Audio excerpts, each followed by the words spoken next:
Vjerujemo da smo svi zaprepašteni tragičnim događajima u zadnje vrijeme, pa se stoga postavlja pitanje da li se tragedije mogle spriječiti i ono najbitnije, ko snosi krivicu.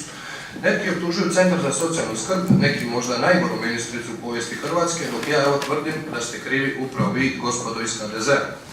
Svoju tezu djelomično zasniva na karakteru vašeg biračkog tijela, dok sam većinu svog istraživanja posvetio sustavu čijeg ste upravo vi borci i sustavu kojeg jedino vi održavate na životu. Kad zagrebamo samo ispod površine te koruptivne anomalije koju nazivate demokracija u Hrvatskoj, možemo pronaći niz dužnosnika kojima bi ovi u Remetincu pozavidjeli na optužnicama, a koji upravo vi i vaši koalicijski partneri svojim rukama održavate na poziciji i tako stvarate pogodnu klimu za razvoj svih vrsta i oblika devijantnog ponašanja.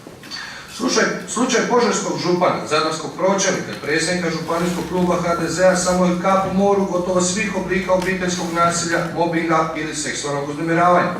Mikro i makro utjecaji ovog planski destruktivnog sustava, čiji je konačni cilj uništenje i rasprodaja nacionalnih bogatstava, su različiti na različitim razinama.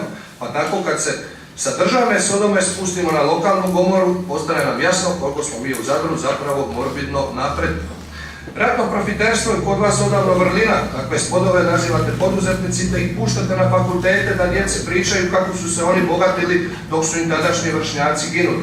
Oni naravno dio opljačkanih sredstava ulažu u vaše kampanje, a vi im kad dođete na poziciju crtate prostorne planove, pa tako niti 20 godina nakon rata sve najatraktivnije lokacije, recimo u našem gradu, su u vlasništvu jedne obitelji, samo igrom slučaja rodbinski povezano s vašim županom.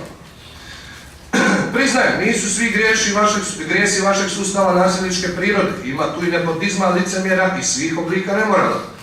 Nakon što nam je Split preuzeo primat gotovo u svemu, opet zbog nedostatka vizije onih koji nas vode, jedina stvar s kojom smo se mogli pohvaliti je da smo preoteli Splitu je ta nesretna Marica, mlada i sposobna osoba i što je najvažnije sa rezultatima iza sebe, koji ste potjerali da bi zaposlili osobu koja nema iskustva, nema vrlina, a kad sam je vidio u vašoj pratnji božićnom posjetu nadbiskupu onako ponosnu u skupocjenom Krznu, dok Hrvati kopaju po kontejnerima, vjerujem da nema baš i nekih osobina.